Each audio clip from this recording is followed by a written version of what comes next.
Suara Kebenaran pada Kamis, 13 Februari 2025 berjudul Terekspresi dalam Kehidupan.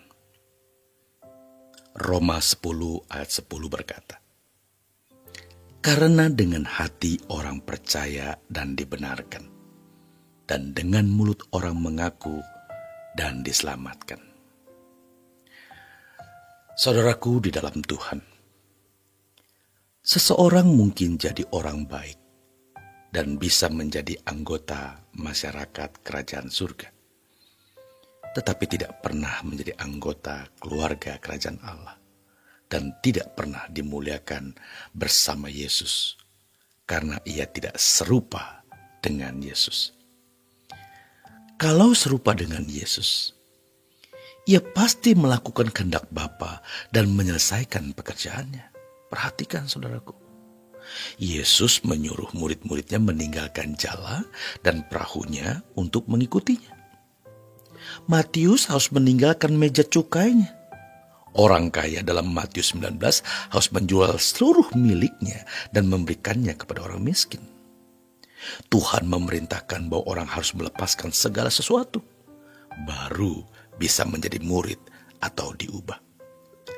Paulus harus melepaskan semua dan menganggapnya sampah, baru memperoleh Kristus. Dan banyak lagi ayat Alkitab yang menunjukkan hal ini. Ironis, mengapa sekarang ajaran ini lenyap? Pengajaran mengenai mempersiapkan jalan bagi Tuhan hilang dari gereja. Mari saudaraku, kita temukan kembali jalan itu. Jadi, kalau kita percaya Yesus, justru kita mesti masuk dalam wilayah pergumulan, pergulatan untuk menjadi manusia Allah. Sekarang pertanyaannya, apakah kita bersedia melakukan apapun yang Allah perintahkan? Perintah di sini bukan hanya melakukan hukum-hukum seperti hukum-hukum yang Musa berikan, melainkan segala sesuatu yang Allah perintahkan.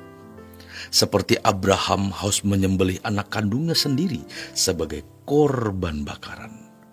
Ini sudah lebih dari sekadar melakukan hukum yang tertulis, tetapi apa yang diingini Allah.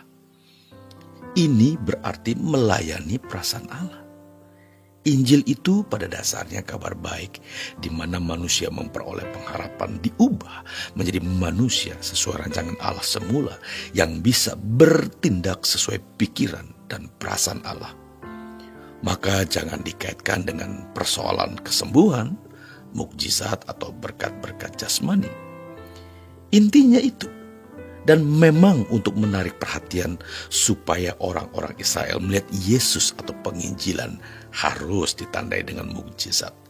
Dan ada hamba-hamba Tuhan yang dipakai untuk itu. Tetapi untuk bisa diubah segambar dengan Allah, untuk serupa dengan Yesus atau sempurna seperti Bapa, kita harus punya kesediaan untuk melakukan apa saja yang Allah perintahkan. Zakeus sudah mendengar sebagian ajaran Yesus, karena teman seprofesinya Matius juga sudah menjadi murid Yesus. Tidak mungkin Zakeus tahu dengan sendirinya.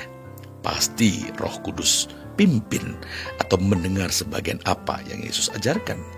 Tinggalkan segala sesuatu, jangan terikat oleh harta. Maka Zakeus mempraktikkan itu. Tapi Zakeus memang belum sempurna. Itu baru awal. Itu hari pertama Yesus menumpang. Memang belum apa-apa. Tetapi setelah itu, Zakeus pasti dibimbing mencapai kesempurnaan. Kalau tindakan seperti Zakeus saja tidak kita lakukan, kok mau selamat? Yesus berkata karena orang ini anak Abraham juga. Orang ini telah bertindak seperti Abraham. Itu maksudnya. Maka dia selamat. Sehingga Yesus katakan bahwa keselamatan terjadi pada rumah ini. Lalu, kalau kita membandingkan dengan orang Kristen mula-mula, mereka itu luar biasa. Demi iman kepada Yesus, mereka melepaskan segala sesuatu. Apapun yang Allah kehendaki, termasuk kehilangan nyawa. Makanya kalau di Roma 10 ayat 10 mengatakan, dengan hati orang percaya dibenarkan, dengan mulut orang mengaku diselamatkan. Ini adalah kehidupan yang diserahkan sepenuh untuk Tuhan. Kalau orang berani mengaku Yesus adalah Tuhan, itu pertaruhannya nyawa. Tidak seperti orang hari ini yang mulutnya mengaku dan aman-aman saja. Tetapi orang Kristen awal, gereja mula-mula, hati mereka percaya dan mereka tidak dapat menyembunyikan percayanya itu. Mereka tak dapat menutup mulutnya. Makanya kesaksian demi kesaksian disampaikan walaupun nyawa pertaruhannya. Tapi setelah melalui konsili-konsili dan banyak perdebatan, kekristenan mengalami kemunduran. Ya, sampai hari ini. Ini berarti ada yang salah. Percaya yang benar pasti membuahkan kesaksian. Dan itu terekspresi dalam kehidupan.